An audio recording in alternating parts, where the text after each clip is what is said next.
देखिए चैप्टर 10 है ये। त्रिभुजों की सर्वांग समता के बारे में पढ़ना है।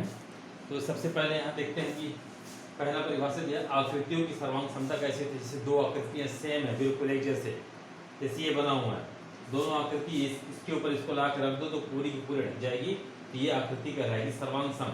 जैसे हाथ है, हाथ को देखिए दो हाथ, ये हाथ को एक के ऊपर एक रख देंगे तो दूसरा हाथ नहीं दिख रहा है, इसका मतलब ये आकृति ये सर्वांग सम है।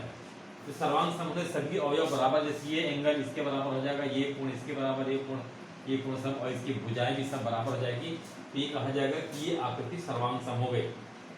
शर्त ये है कि पूरी की पूरी इसकी जो है अवयव मिलना चाहिए। ये लिख देंगे ए सर्वांग सम बी, इसका नाम है, इसका नाम बी है, ये सर्वांग सम का पहचान चिन्ह।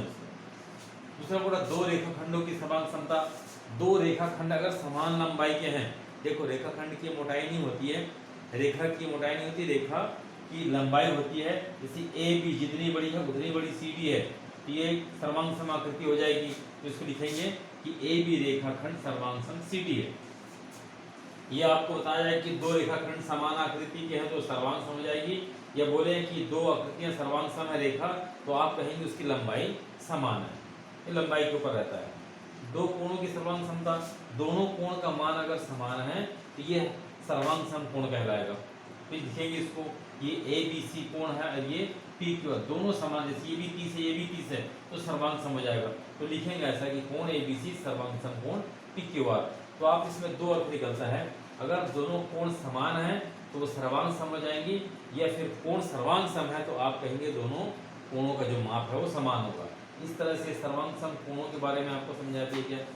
अब यहाँ दो त्रिभुजों की सर्वांग समता, दो त्रिभुज सर्वांग सम कब होती है।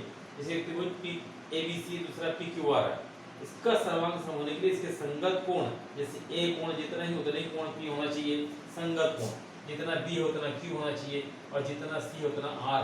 तो तब ये इसमें दूसरा पार्ट क्या रहेगा कि संगत भुजा ए बी जितनी बड़ी है उतनी बड़ी पी क्यू होना चाहिए, जितना बी सी है उतना ही क्यू आर होना चाहिए, और जितना ए सी उतना पी आर होना चाहिए।